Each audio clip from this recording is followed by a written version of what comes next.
अंतरवाली सराटी इथं झालेली लाठीचार्ज, दगडफेक आणि त्यानंतर झालेल्या राज्यभरातल्या जळपोरीनंतर धुळे सोलापूर हायवेवरती जी जाळपोळ झाली आणि हिंसाचार झाला, या संपूर्ण प्रकरणामध्ये एकमेव आरोपी अटक करण्यात आला. त्यांचं नाव होतं ऋषिकेश बेदरे. ऋषिकेश बेदरे तब्बल 25 दिवस जालन्याच्या मध्यवर्ती कारागृहामध्ये अटक होते. त्यांना काल जामीन मिळाला आणि ते आज बाहेर आलेले आहेत. बाहेर आल्यानंतर तेच ऋषिकेश बेदरे, ज्यांचं नाव राज्यभर चर्चेत राहिलेलं, ते स्वतः आपल्या बरोबर आहेत. आपण त्यांच्याशी बोलणार आहोत. ऋषिकेशजी, साधारणपणे 25 दिवस तुम्हाला अंतरवाली सराटीतल्या गुन्ह्यामध्ये आणि त्याचबरोबर तुमच्याकडे सापडलेल्या पिस्टलच्या गुन्ह्यामध्ये जेलमध्ये राहावं लागलेलं. जामीन झालाय, 25 दिवस तुम्ही जेलमध्ये काढलेत, काय सांगाल? जय शिवराय. प्रथम सर्वांना मी जेलमध्ये जाण्याचं कारण एक, मला समाजासाठी काम करायची इच्छा आहे. माझी इच्छा म्हणजे मी समाजासाठी काम करतोय. एक मला एक गुंतवण्याचं काम या ठिकाणी झालेलं आहे. मी समाजासाठी 25 वर्ष आयुष्यभर मी जेलमध्ये राहायला तयार आहे. गोळ्या खायला बी तयार आहे समाजासाठी.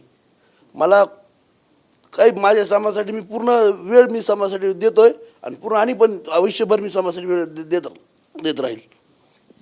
तुमच्यावरती जो गुन्हा दाखल करण्यात आला अंतरवाली सराटीमधले दगडफेक आणि नंतर झालेली जाळपोळ, हिंसाचार, या सगळ्या प्रकारात तुम्ही सहभागी होतात का? त्यात तुमचा काय रोल राहिलेला आहे? मी अंतरवलीत आम्ही मनोज जरांगे पाटील यांच्यासोबत तिथं त्या ठिकाणी उपस्थितस्थळी आम्ही होतो. पण तो जो प्रकार झाला आहे तो तिथं लाठीचार चालू असताना आमची त्या आया बहिणीवर लाठीचार झाला. त्यांचे डोके फुटले. त्यांना इतका खूप त्रास सहन करा, मी रक्त नाहल्या होत्या त्या आया बहिणी. लहान लहान मुलांना मारहाण झाली तिथं. आम्ही त्यांना दवाखान्यात न्यायचं काम त्या ठिकाणी त्यावेळेस केलेलं आहे. आणि तो खतरनाक तो प्रसंग होता. त्यात अश्रू धुळ्याच्या नळकांड्या बरेच लोक येत होते की हे असं पोलिसांनी लाठीचार सुरू केला म्हणून. तर आम्ही तिथं मग त्या आया बहिणीचा त्यांना सगळं व्यवस्थित उचलून दवाखान्यात वगैरे घेऊन गेलो होतो. मग त्यानंतर दगडफेक केली? दगडफेक नाही केली. ती दगडफेक करायचा विषयच नाहीत ना. ते आता त्याचे तर राजकारण आलेलं आहे. ते दगड कुणी मारले, काय मारले ते काही सांगू शकत नाहीत. पण ते आणि ते आया बहिणीला लाठीचार्ज झालेला हे आम्ही डोळ्याने बघितले. त्यावेळेला तुम्ही काय करत होतात तिथे अंतरवालीत? आम्ही उपोषणाला पाठिंबा देण्यासाठी त्या ठिकाणी गेलतो. आम्ही आमची गेवराई शहरात गेवराई बंद करून आम्ही 200-250 गाड्या मोटरसायकलची रॅली घेऊन आम्ही त्या ठिकाणी मनोज पाटील यांना भेटायला गेलतो. आणि त्यावेळेस आम्ही तिथं गेलो की लाठीचार्ज चालू झाला. मग आमच्या आया बहिणीला आम्ही दवाखान्यात घेऊन गेलो होतो. त्यानंतर मग मागं काय झालं ते आम्ही नाही सांगू शकत. तिथं जी दगडफेक झाली त्या दगडफेक प्रकरणामध्ये आरोपी क्रमांक 1 म्हणून तुमच्यावरती गुन्हा दाखल करण्यात आलेला आहे. तर मग तुमचा दगडफेकीत सहभाग होता की नव्हता? नाही, नव्हता. मग तुम्हाला कसं काय आरोपी क्रमांक 1 करण्यात आलं?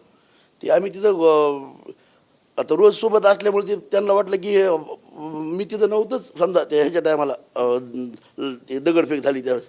पण ते सरकारने कसं केलं काय सांगता येणार नाही ते आपल्याला. जो लाठीचार्ज झाला त्या लाठीचार्जमध्ये तुम्ही सापडला होतात का? तुम्हालाही काही लाठ्या लागल्या होत्या? नाही. त्यांना आम्ही इकडं बाजूला चहा घेत असतो की तिथं लाठीचार्ज झाला. मग कळलं आया बहिणीला लागलेला असल्याने आम्ही त्यांना घेऊन गाडी घेऊन इकडे घेऊन गेलो दवाखान्यात. तुम्ही त्यांना दवाखान्यात दाखल केलं सगळ्यांना. संध्याकाळी जी जाळपोळ झाली धुळे सोलापूर हायवेवरती, अनेक बसगाड्या जळण्यात आल्या, फोडण्यात आल्या, त्यामध्ये सुद्धा तुमचं नाव आहे. त्यामध्ये तुमचे कार्यकर्ते किंवा तुमचा सहभाग होता का? नाही, तिथं आम्ही आपले बीडचे ॲडिशनल SP साहेब सचिनजी पांडकर साहेब, आम्ही तिथं ह्याच्या वडीगोदरीच्या पुलाखाली चहा वगैरे घेतला. त्यांना पण मार लागला होता इथं हाताला. ते म्हणजे मला बी लागले, म्हणजे काठी काही त्यांना लागली होती तिथं आणि इथं लागली होती.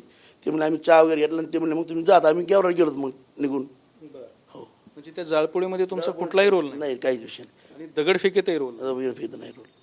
तुमच्यावर गुन्हा का मग? ते कशामुळे काय समाजासाठी झालं तर काय अडचण नाही. आता काय एकच काय किती गुन्हे झाले तरी काय फरक नाही पडत. एक सरकारने जाणून बुजून काय करले. एक तर मराठ्यांना आरक्षण देतो म्हणून वेळ मागितला पहिला 40 दिवसाचा. 30 दिवसात मागितलं, 40 दिवसात दिला. त्यानंतर 40 दिवस होऊन उलटून बी गेले तरी नाही दिलं आरक्षण. यांनी फक्त मराठ्याचं फक्त वेळेत काढण्याचं काम हे सरकार करत आहे. आता सरकार दप्तरी तुमची जी नोंद आहे ते सराईत गुन्हेगार म्हणून नोंद आहे. तुमच्यावरती आत्तापर्यंत तब्बल 20 गुन्हे दाखल असल्याचं सांगितलं जातं. तर तुम्ही गुन्हेगार असल्यामुळं ह्या सगळ्या अडचणी निर्माण झाल्या. आतापर्यंत माझ्यावर सगळे गुन्हे राजकीय दबावापुढे झालेले आहेत. मी एक समाजसेवक आहे, सामाजिक कार्यकर्ता आहे. त्यामुळे मी हे चुकीचे केलेले आहेत माझ्या गुन्हे, म्हणजे हे करून उगाच समजा टार्गेट मला करण्याचं. मी एक चळवळीत काम करणारा कार्यकर्ता आहे. समाजासाठी एक चळवळ घेऊन मी आतापर्यंत माझ्यावर एक भांडारकर प्रकरण होतं पुण्याचं, त्याच्यावर माझ्यावर गुन्हा दाखल झालेला आहे. बरं, म्हणजे भांडारकर प्राच्यविद्या संशोधन केंद्र पुण्यात संभाजी ब्रिगेडने फोडलं असं सांगितलं जातं. ते फोडण्यामध्ये तुमचा सहभाग होता असं तुम्हाला म्हणायचं. हो, या ठिकाणी त्या ठिकाणी संभाजी ब्रिगेडच्या कमी पदाधिकारी होतो. खेडेकर साहेबांच्या मार्गदर्शनाखाली आम्ही काम करत होतो. तर त्या ठिकाणी छत्रपती शिवाजी महाराजांची बदनामी त्या ठिकाणी त्या भांडारकर प्राची विद्या मंदिरात तिथं लिखाण, गलीचे लिखाण या ठिकाणी जिजाऊ महासाहेबांनी शिवाजी महाराजांच्या विरुद्ध करण्यात आलं होतं. त्या ठिकाणी आम्ही तिथं जाऊन हे केलं. हो, त्या प्रकरणात गुन्हा दाखल झाला, अटक झाली होती. अटक झाली होती ना, आम्हाला निर्दोष मुक्तता केली न्यायालयाने. तुम्ही तर फोडलं म्हणून सांगताय तरी निर्दोष सोडलं न्यायालयाने. हा, समाजासाठी मी काही बी करायला तयार आहे. तिथं जिजाऊ महासाहेबांना शिवाजी महाराजांचा विषय आला, त्यांची बदनामी तिथं बदनामी होत होती. शिवाजी महाराज जिजाऊ महासाहेबांच्या विरोधात गलिच्छ लिखाण त्या ठिकाणी केलेलं होतं. साधारणपणे किती दिवस तुम्हाला त्यावेळेला जेल झाली होती, किती दिवस अटक होता? 20 दिवस अटक होता आम्ही पुण्याची. आणि नंतर केस किती दिवस चालली? 14 वर्ष केस चालली. आता निर्दोष सुटला. निर्दोष सोडला आम्हाला. त्याशिवाय आणखी कुठला गुन्हा दाखल आहे तुमच्यावर? माझ्यावर गेवराई बी मराठा क्रांती मोर्चाचं एक गेवराईच्या आमदाराच्या घरावर सर्व समाजांनी दगडफेक केली होती. त्याच्यात पण माझं नाव त्या ठिकाणी घेतलेलं आहे. कशी झाली होती दगडफेक, काय प्रकार होता? सर्व समाज मिळून त्यांच्या घरासमोर गेला की हे मागत होते, आम्हाला आपल्या समाजाला कुठेतरी आरक्षणासाठी आरक्षण मिळावं. सगळं शिंदे नावाच्या आमदाराच्या घरावर गेला. पवार आमदार पवाराच्या घरावर सगळा समाज गेला. त्या ठिकाणी आमदाराच्या पूर्ण समाजाने दगडफेक केली त्या घरावर. त्या प्रकरणातही नाव माझे 353 गुन्हा दाखल झालेला आहे. दुसरा आणखी कुठला असा समाजासाठी केलेला तुम्ही अटल बिहारी वाजपेयींच्या सभेत एक काळे झेंडे, त्यावेळेला कुठला मुद्दा होता, कशासाठी दाखवली होती? आरक्षणाचा विषय मुद्दा होता. मराठ्यांना आरक्षण मिळावं. आमचा समाज गोरगरीब समाज मराठा हा शेती कसून खाणारा शेतकरी आहे. या समाजाला कुठंतरी न्याय मिळाला पाहिजे. आमची लेकरं कुठं शिकले पाहिजे, मोठ्या पदावर गेले पाहिजेत, हे आमचं एक प्रामाणिकपणे एक मागणी आहे. तुमच्याकडे जे पिस्टल सापडलं ते पिस्टल तुमचं होतं का, तुम्ही ते कुठून विकत घेतलं होतं? ते पिस्टलची हिस्ट्री काय आणि तुम्ही पिस्टल का बाळगता? पिस्टल हे माझ्याकडे नव्हतंच. हे आता याच्यात पण राजकारण खूप आलेलं आहे. आता आमच्याकडं बीडला बी असंच झालं एक प्रकार. ते पिस्टल हे माझं नाहीच आणि विनाकारण मला त्याच्यात बी कुणी टाकलं काय टाकलं मला माहीतच नाही. मला पोलीसवाल्यांनी त्यांच्या गाडीत बसवलं आणि मला लगेच घेऊन गेले. ती माझी गाडी त्यांच्याकडे ताब्यात होती पोलीसवाल्यांच्याच. आणि 7-8 गाड्या घेऊन मला गेवरा तालुक्यात न्यायला आले की बस चावी घेतली, बस म्हणली गाडी. त्यांच्या गाडीत मला आणली इकडं आणि माझी गाडी त्यांच्याकडेच होती. त्याच्यात गाडीत काय टाकलं काय नाही मला काय ह्याची कल्पनाच नाही. म्हणजे पोलिसांनी टाकलं असावं का कोणी टाकलं असावं? काही सांगू शकत, त्यांचं नाव नाही घेऊ शकत मी पोलिसाचं, पण त्यांच्या गाडीत ताब्यात त्यांच्याच होती पण पोलीसवाल्याच्याच. म्हणून ते तुम्हाला पिस्टल कुठून आलं काय तुम्हाला कल्पना नाही त्याची. तुमची ही जी गुन्हेगारी पार्श्वभूमी सांगितली जाते, तुम्ही जे अटल बिहारी वाजपेयींना काळे झेंडे दाखवले त्याचा गुन्हा, आमदारांच्या घरावरती दगडफेक केली त्याचा गुन्हा, भांडारकर फोडलं त्याचा गुन्हा, याशिवाय पण तुमच्यावरती वेगळे गुन्हे आहेत आणखी? संभाजीराजे उपोषणाला बसले होते आझाद मैदानावर. त्यांच्यासोबत आम्ही पण तिथं 4-5 दिवस सोबत होतो महाराजांच्या. त्यावेळेस पण मला तिथं असं चक्कर आली ती. तेव्हा आम्ही महाराजांच्या सोबत त्या ठिकाणी उपोषणाला आम्ही बसलो होतो. म्हणजे छत्रपती संभाजीराजांसोबत तुम्ही उपोषण केलेलं आहे? हो, आझाद मैदानावर संभाजीराजेंच्या सोबत आम्ही समेत त्या ठिकाणी आम्ही उपस्थित होतो. हो. हे सगळं आंदोलन झाल्यानंतर तुम्ही राष्ट्रवादी काँग्रेसचे अध्यक्ष आहेत शरद पवार, त्यांच्यासोबतचे तुमचे फोटो बाहेर आले, राजेश टोपेंसोबतचे तुमचे फोटो बाहेर आले. ते आंतरवलीचा गुन्हा दाखल झाल्यानंतर मी पवार साहेबांना भेटायला राजेश भैया टोपे यांच्या तिथे रेस्ट हाऊसला पवारसाहेब आले म्हणून मला कल्पना मिळाली. मी त्या ठिकाणी पवार साहेबांना भेटायसाठी त्या ठिकाणी गेलो. मी पवार साहेबांना सांगितलं की साहेब म्हणलं माझ्यावर असा गुन्हा दाखल झाला आहे. ते त्यांना माहिती दिली साहेबांना, पवार साहेबांना. मी एक राष्ट्रवादीचं काम करतो, तालुका अध्यक्ष 2001 पासून मी एक पक्षाचा कार्यकर्ता, राष्ट्रवादी पक्षाचा तालुका अध्यक्ष बियोगचा. तर ते त्यांना अशी माहिती कल्पना द्यायसाठी मी त्या ठिकाणी गेलो पवार साहेबांना. म्हणजे राष्ट्रवादी युवक काँग्रेसचे तुम्ही तालुका अध्यक्ष आहात, म्हणजे तुम्ही पवारांचेच कार्यकर्ते आहात. मग पवार साहेबांचीच नेतृत्वाखाली काम केलेलं आहे मी. मला आता त्यांच्यात हे झालं, पवार साहेबांसोबतच आम्ही काम केलेलं आहे. आणि आता समाजासोबत काम आम्ही आयुष्यभर समाजासोबत काम करणार. राजेश टोपे आणि तुमचे संबंध कसे आहेत? साहेबांचे चांगले संबंध आहेत, भेटी होतात. पण हा गुन्हा दाखल झाल्यानंतर राजेश टोपे असं म्हणाले की ऋषिकेश बेदरे हा कार्यकर्ता कोण आहे त्याच्याबद्दल मला माहिती नाही, ऋषिकेश बेदरेला मी ओळखत नाही, ऋषिकेश बेदरेचे माझ्यासोबतचे जे काही फोटो आहेत ते गर्दीत येऊन काढलेले फोटो आहेत असं सांगून त्यांनी तुमच्यासोबतचे संबंध तोडले. तो विषय त्यांचा आहे, टोपे साहेबांचा. ते मी त्या विषयावर काही बोलू शकत नाही, कारण कसं मला काय त्याच्या परिस्थिती वगैरे काही घ्यायची नाही. मी माझी प्रामाणिक इच्छा होती पवार साहेबाला असा मुद्दा सांगायचा. त्यांनी त्यांच्या हिशोबाने बोलले असे, ते काय मला त्याच्याविषयी मी सांगू शकत नाही काय त्यांच्या मनात काय आलं काही. भैया साहेबाला काय सांगणं आहे तुमचं राजेश टोपेंना? भैयासाहेबांनी समाजाला असं समाजासोबत काम करावं. मी एक छोटा कार्यकर्ता आहे, मी समाजासाठी झटणारा कार्यकर्ता आहे. आणि भैयासाहेबांनी समाजाच्या पाठीशी खंबीरपणे उभं राहावं. म्हणजे थोडक्यात तुमच्याही पाठीशी उभं राहावं राजेश टोपे साहेबांनी. भैयासाहेबांनी समाजाच्या पाठीमागं आमच्या पाठीमागं सर्वांच्या उभं राहावं. पण तुमची जी ही गुन्हेगार म्हणून छबी रंगवली जाते किंवा तुमच्यावरती 20 गुन्हे दाखल आहेत, त्यामुळे राजेश टोपेसारख्या राजकारण्यांना वाटत असेल की तुमच्यासोबत संबंध असू नयेत. ते त्यांचा विषय राहिला तो, पण ते माझ्यावर जे गुन्हे आहेत ते राजकीय दबावपोटी झालेले गुन्हे आहेत. आणि एकही बी आजपर्यंत गुन्हा माझ्यावर असा की सिद्ध झालेला नाही. कारण ज्या जे सिद्ध गुन्हा होईल, हे राजकीय सिद्ध गुन्हा होईल त्या दिवशी मला समाजाने फाशी द्यावी. म्हणजे तुमच्यावर दाखल झालेला गुन्हा एकही सिद्ध झालेला नाही, त्यामुळे त्या आधारे तुम्ही गुन्हेगार नाहीत असं तुम्ही म्हणताय. बरोबर. हे सध्या 2-3 गुन्हे 3-4 गुन्हे समजा हे कलम आपली काय म्हणतात हे जे चालू आहेत. अंतरवली असेल, बाकीच्या गुन्ह्यात मला निर्दोष झालेली. साधारण किती गुन्ह्यात निर्दोष मुक्त? मला 15-16 गुन्ह्यात मुक्त झाली. म्हणजे 20 गुन्ह्यांपैकी 15 ते 16 गुन्ह्यांमध्ये तुमची निर्दोष मुक्तता झालेली आहे, त्यामुळे तुम्ही गुन्हेगार नाहीत असा तुमचा दावा आहे. मला 15-20 गुन्ह्यात 14-15 गुन्ह्यात मला निर्दोष मुक्त झालेली. आणि याच्यात माझा आता हे जे गुन्हे ते समाजासाठी आता माझ्यावर झाले 353 सारखे आंदोलनातले विषय आणि अंतरवटली. आता जाळपोळीचं बी नाव पण माझ्यावर गुन्हा हे टाकलं आहे. अंतरवालीतच 2 FIR आहेत तुमच्यावर? हो, येस. हा सगळा जेव्हा अंतरवालीतला प्रकार झाला, दगडफेक झाली, लाठीचार्ज झाला किंवा तिथलं प्रकरण चिघळलं, त्यावेळेला शरद पवारांवरती आरोप केले की ह्या सगळ्या प्रकरणाच्या पाठीमागे शरद पवारांचा हात आहे असा आरोप अनेकांनी केला. शरद पवार ते एका ठिकाणी भेटायला गेले आणि तुम्हीच तर शरद पवारांचे निष्ठावंत कार्यकर्ते असल्याचं सांगताय. मग तुम्ही याचं उत्तर द्याल का की या संपूर्ण प्रकरणाच्या पाठीमागे शरद पवार होते? हा विषय समाजाचा विषय, तिथं कुणाचाही हात नाही. तर सगळ्या पक्षाचे तिथं लोक समाज म्हणून आले. तिथं सगळे राजकीय पक्षाचे आम्ही जोडे बाहेर काढून आम्ही समाजासाठी त्या ठिकाणी गेलो होतो. आम्हाला तिथं राजकारण काय आलेलं नाही. आणि तिथं समाजाच्या पाठीमागं असं कुणी राजकीय हे नाही, काही नाही, कुणी नाही. हे समाज सर्व शेतकरी सर्व मिळून गोरगरीब मराठा सर्व एकत्रित आले आहेत. हे जे अंतरवलीचं आंदोलन सुरू होतं दगडफेक वगैरे, तर तुम्ही अंतरवलीत सातत्याने जात होतात दगडफेक झाल्यानंतर, तुमच्यावर गुन्हे दाखल झाल्यानंतर पण.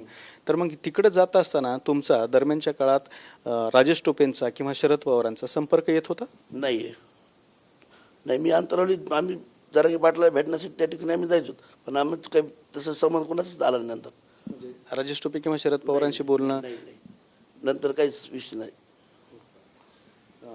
मनोज जरंगे यांचे आणि तुमचे संबंध कसे राहिलेले आहेत?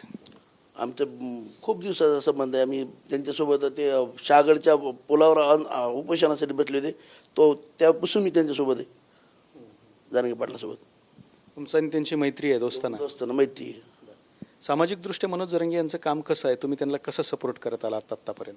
तो माणूस समाजासाठी करतो, त्यांच्यासोबत आम्ही खंबीरपणे उभं राहतो.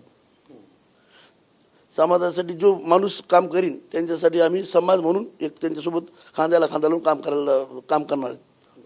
आता तुमचे आणि त्यांचे एवढे दृढ संबंध आहेत, तर मनोज जरंगे यांनी तुमच्यावर गुन्हा दाखल झाल्यानंतर, तुम्हाला अटक झाल्यानंतर जाहीररित्या तुमचं पण नाव घेणं टाळलेलं आहे. नाही, नावाचा काही विषय नसतो. काम करणाऱ्या व्यक्तीला नावाची आवश्यकता नसती. मी एक समाजाचा काम करणारा कार्यकर्ता, एक मी छोटा कार्यकर्ता आहे. जरांगे पाटील आता पूर्ण महाराष्ट्रात फिरत असताना त्यांनी माझं नाव घ्यावं म्हणून असं मला बी काही अपेक्षा नाही. पण जे काही काम करताय तुम्ही ते समाजासाठी निष्ठेनं करताय. एक पूर्ण मनाने दिलाने पूर्ण काम समाजासाठी करतो. मनोज जरांगेंबद्दल तुम्हाला काय वाटतंय आज?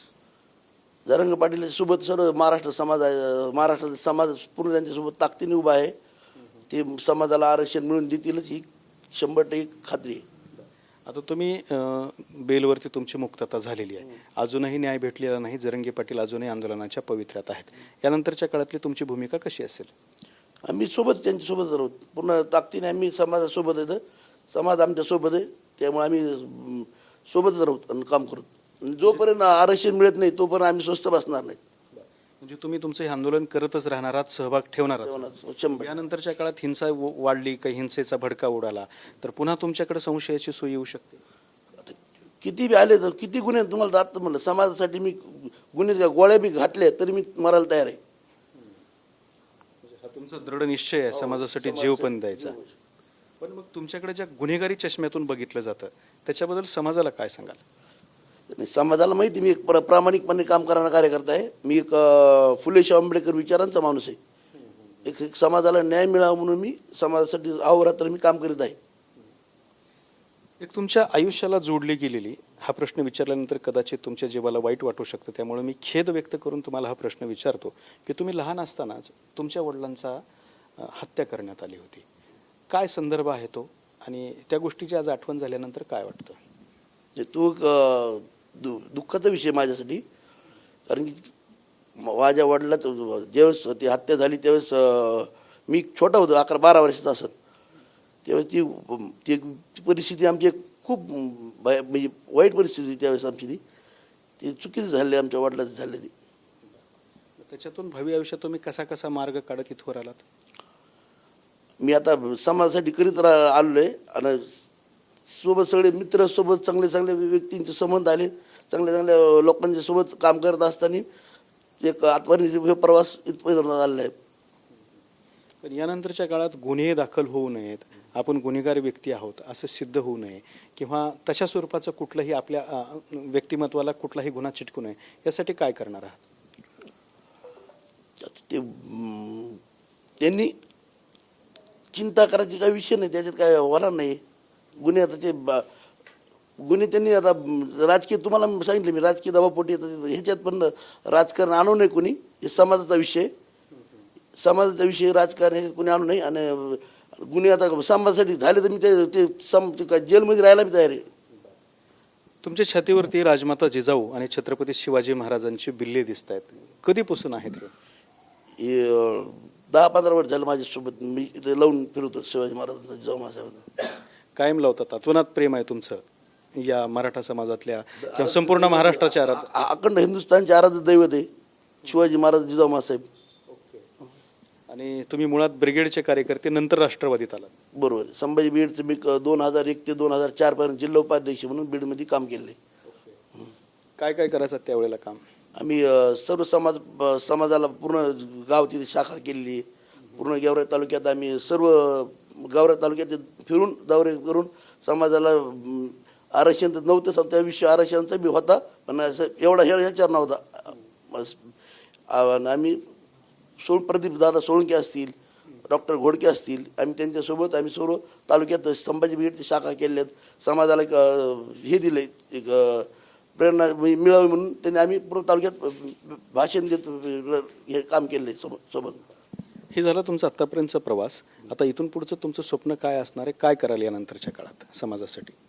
समाजासाठी जो समाज मनोज जरांगे पाटील आदेश देतील तो आम्ही समाज त्यांच्यासोबतच आहे, त्यांच्यासोबत आम्ही काम करणार.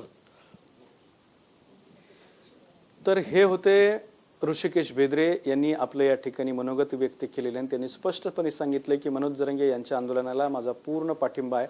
यानंतरच्या काळात सुद्धा मी आंदोलनामध्ये काम करत राहील, माझा जीव गेला तरी चालेल, मला गोळ्या घातल्या तरी चालेल, मात्र मी मराठा समाजाला न्याय देण्यासाठी पूर्णपणे कार्यरत राहील असं त्यांनी स्पष्ट केलंय. कॅमेरामन अमित आडेसोबत दत्ता कानवटे, TV9 मराठी, छत्रपती संभाजीनगर.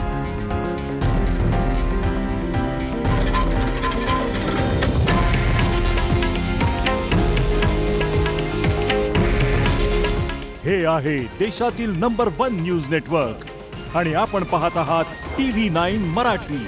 काळजी तुमची, हित महाराष्ट्राचं.